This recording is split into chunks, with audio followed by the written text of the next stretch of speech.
Hello નમસ્કાર વિદ્યાર્થી મિત્રો, દરેકનું હાર્દિક સ્વાગત છે. મિત્રો ધોરણ 11 વિષય તમારો ગુજરાતી, ચેપ્ટર નંબર 22 જમાના પ્રમાણે સ્વાધ્યાયનું સંપૂર્ણ સોલ્યુશન કરવાના છીએ. તે પહેલાં ચેનલમાં જો પ્રથમ વખત આવેલા છો તો ચેનલ અવશ્યપણે સબસ્ક્રાઈબ કરી લેશો. મિત્રો જમાના પ્રમાણે જેમના લેખક છે વસુબહેન ભટ્ટ અને જન્મ થયો છે 23/3/1924 અંદર. તો સંપૂર્ણ સ્વાધ્યાય સોલ્યુશન જોઈએ તે પહેલાં મિત્રો ચેનલને સબસ્ક્રાઈબ કરી લેશો, જેથી કરી તમારે દરેક નોટિફિકેશન તમારા મોબાઈલની અંદર આવી જાય. પ્રશ્ન 1, નીચેના પ્રશ્નના એક એક વાક્યમાં ઉત્તર લખો. પહેલો પ્રશ્ન છે, રંગરંગીન પોશાકમાં હસતી કૂદતી કન્યાઓને જોઈને બિહારીને શું વિચાર આવ્યો? રંગરંગીન પોશાકમાં હસતી કૂદતી કન્યાઓને જોઈને બિહારીને વિચાર આવ્યો ને નીલાને કોઈ બહેનપણી નથી કે એને પહેરવા ઓઢવાનો પણ શોખ નથી. પ્રશ્ન 2, મરણ પથારીએ પડેલી ગુણિયલ સેવા કરતા બિહારીને જોઈ ગુણિયલ શું વિચારે છે? તો મરણ પથારીએ પડેલી ગુણિયલની સેવા કરતા બિહારીને જોઈ ગુણિયલ વિચારે છે કે કોઈ મોટા કરોડપતિને પરણી હોય તોય આવી ચાકરી ન પામત. પ્રશ્ન 3, નીલાએ મામાને ઘરે જઈને મીના પાસે કેવા સાજ શણગાર શીખી લીધા? તો નીલાએ મામાને ઘેર જઈને મીના પાસેથી 2 લટ્ટો કાઢવી, રેશમી આડી સાડી પહેરવાનું, મોં પર પાવડર લગાવવાનું, આંખની બહાર મેસ ખેંચવાનું, ઊંચી એડીવાળા ચંપલ પહેરવા વગેરે જેવા સાજ શણગાર શીખી લીધા. ત્યારબાદ પ્રશ્ન 2, નીચેના પ્રશ્નોના 2-3 વાક્યમાં ઉત્તર લખો. પહેલો પ્રશ્ન છે, ગુણિયલના અવસાન પછી બિહારી પર કેવી જવાબદારી આવી પડે? તો ગુણિયલના અવસાન પછી બિહારી પર ઘરકામ અને નાની નીલાના ઉછેરની જવાબદારી આવી પડી. નાની નીલાના તે ઉપરાંત ગુણિયલના અવસાન પછી તે સવારના કામમાંથી પરવારી નીલાને નિશાળે મૂકી આવવાની, 4 વાગ્યેની શાળાથી તેને ઓફિસે લઈ આવવાની, ઓફિસના કામ પછી તેને પોતાની સાથે ઘરે લઈ આવવાની, આ બધી જવાબદારીઓ બિહારી પર આવી પડે. પ્રશ્ન 2, નીલા પર સારા સંસ્કાર પડે એ માટે બિહારીએ શું શું કર્યું? નીલા પર જમાનામાં વ્યાપેલા દુર્ગુણ ન પ્રવેશે તે માટે બિહારી સજાગ રહેતો હતો. તેને સારા સંસ્કાર મળે તે માટે બિહારી નીલા સાથે નીતિકથા, મહાપુરુષોના જીવન ચરિત્ર અને સંત મહાત્માઓના ઉચ્ચ આદર્શોની વાતો કરતો.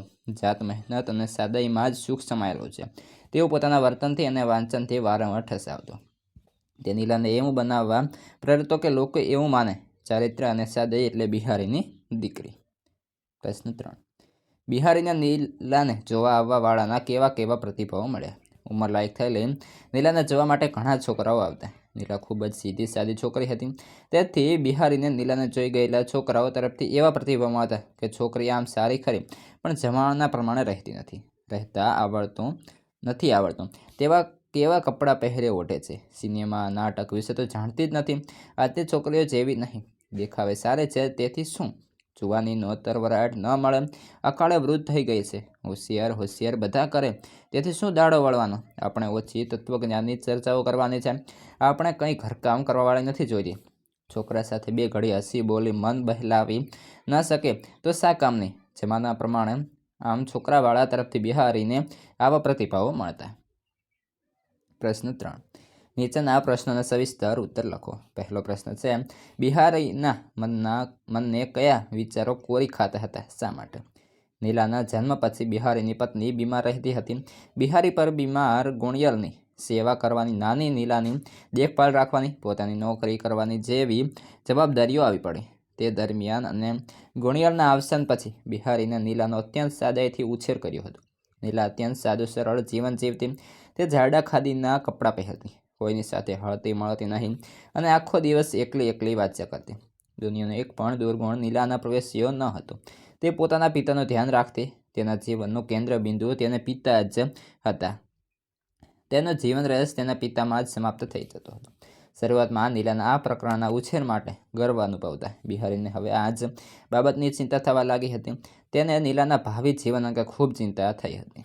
પોતાની પુત્રી જમાનાથી અલગ છે એ વાતનો પહેલાં તેને ગર્વ હતો અને હવે એ બાબતની ચિંતા જ તેના મનને કોરી ખાતી હતી. આ માટે પોતે જવાબદાર છે એવું માનવા લાગ્યો, કારણ કે તેણે જ નીલાના મગજમાં એવી છાપ ઊભી કરી હતી ને નીલા બીજી છોકરીઓ કરતાં અલગ છે અને ચારિત્ર્ય અને સાદે એટલે બિહારીની છોકરી. પ્રશ્ન 2, બિહારી પ્રત્યે ઓફિસના સાથીઓ કેવા પ્રકારની લાગણી દર્શાવતા હતા? બિહારીની ઓફિસના સાથીઓને બિહારી પ્રત્યે આદર ભાવ હતો. તેને બિહારી પ્રત્યે લાગણી હતી. તેના સાથીઓ તેનું કામ પૂરું કરવામાં મદદ કરતા. પોતાના ઘરેથી કંઈ પણ સારું ખાવાનું લઈ આવ્યા હોય તો બિહારી માટે પણ વધારે લઈ આવતા અને તેને જમાડતા. પોતાની દીકરી નીલા વગર બિહારીને ખાવાનું ગળે નહીં ઉતરે એવું તેઓ જાણતા હતા, એટલે તેઓ નીલા માટે પણ જુદું પડીકું લઈ આવતા. બિહારીના સાથીઓ તેનું પૂરતું ધ્યાન રાખતા. પ્રશ્ન 3. બિહારીની મનોવ્યથા તમારા શબ્દોમાં વર્ણવો. બિહારીની પત્ની ગુણિયલ તેની પ્રથમ પ્રસૂતિ પછી બીમાર રહેવા લાગી. બિહારી પર ગુણિયલની ચાકરી, ઘર અને નાની નીલાની જવાબદારી અને પોતાની ઓફિસનું કામ, આ બધી જવાબદારીઓ એક સામટી આવી પડી. તેની જિંદગી આ કામોની આસપાસ જ ફરવા લાગી. તે પોતાની પુત્રીને અખરા, ચોપડા અને શાક સિવાય કંઈ સ્વાદિષ્ટ ખવડાવી શકતો નહીં. તેને હંમેશા દુઃખ રહેતું. પત્નીના અવસાન પછી તેને પોતાની પુત્રીનો અત્યંત સાદાઈથી ઉછેર કર્યો. જમાનાની બુરાઈઓ નીલામાં ન પ્રવેશે તેની ખાસ કાળજી રાખી. નીલાની પરણવાની ઉંમર થતાં જ આ સાદાઈ તેના માટે અવરોધનું કારણ બન્યું. તેના મનમાં મનોમંથન શરૂ થયું. પોતાની ઈચ્છા વિરુદ્ધ તેણે પોતાની સાદી સરળ દીકરીને જમાના પ્રમાણે રહેવા માટે શીખવવાનું કહેવું પડ્યું. આ માટે પોતાની વહાલ સોય દીકરીને કડવા વેણ પણ કહે છે, પરંતુ આ વાતથી તેને અત્યંત દુઃખ થાય છે. પિતાની મનોવ્યથા સમજીને નીલા જમાના પ્રમાણે મનથી અને બાહ્ય રૂપથી તૈયાર પણ થાય છે, પરંતુ નીલાના એક કૃત્રિમ અવતારથી બિહારીને અત્યંત દુઃખ થાય છે અને નીલાના આ રૂપને મનથી સ્વીકારી શકતો નથી. જોઈએ પ્રશ્ન 4. જમાના પ્રમાણે શીર્ષકની સાર્થકતા દર્શાવો. જમાના પ્રમાણે વાર્તામાં જમાના સાથે તાલ ન મિલાવી શકતા માતા પિતા અને સંતાનોની વ્યથાની ચિત્રણ કરવામાં આવ્યું છે. પોતાના સંતાનો જમાના પ્રમાણે ઉછેરે તેનો દરેક માતા પિતા આગ્રહ રાખે છે, પરંતુ એ જમાનાની બુરાઈઓ તેનામાં ન પ્રવેશે તેની પણ તેઓને ચિંતા થાય છે. સાદા અને સરળ ઉછેરને લીધે ક્યારેક સંતાન જમાના સાથે તાલ મિલાવી શકતું નથી. વાર્તામાં બિહારી આ જ ઉદ્દેશ્ય નીલાનો સાદાઈથી ઉછેર કર્યો અને સંસ્કાર અને સરળતા ઠાંસીને ભર્યા. પોતાની પુત્રીની સાદાઈ અને સંસ્કાર માટે ગર્વ અનુભવતો બિહારી જ્યારે સગપણ માટે નીલાને જોવામાં આવેલા મૂર્તિઓ તેને પસંદ કરતો નથી, ત્યારે બિહારીને અત્યંત આઘાત લાગે છે. તેણે પોતાના ઉછેર માટે જ શંકા જાગે છે. નીલા માટે નીલામાં તરવરાટ નથી, કળે વૃદ્ધ થઈ ગઈ છે, ખાલી હોશિયાર થવાથી કંઈ ન વળે, જમાના પ્રમાણે રહેતા નથી આવડતું, કપડાં પહેરવાના ઢંગ નથી વગેરે જેવા મંતવ્યો સાંભળે તેનું હૈયું ચીરાઈ જાય છે. અંતે તેને એવું લાગે છે કે નીલાએ જમાના પ્રમાણે રહેતા અને પહેરતા ઓઢતા શીખવું જોઈએ, પરંતુ નીલાનું મન માનતું નથી. પિતાનું મન રાખવા તે પોતાના મામાને ત્યાં જઈ બધી રીતભાત શીખી લાવે છે અને એ રીતે તૈયાર થઈ આવે છે. આ જમાના પ્રમાણે નીલા પોતાને ઢાળવાની કોશિશ કરે છે.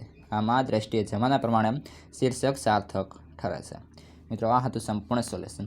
તમારા અન્ય વિષયના અથવા તો પછી ગુજરાતીના કોઈ પણ ચેપ્ટરનું સોલ્યુશન જોઈતું હોય તો આ વિડીયો ડિસ્ક્રિપ્શનમાં જશો, ત્યાંથી વિષય વાઇઝ મળી જશે.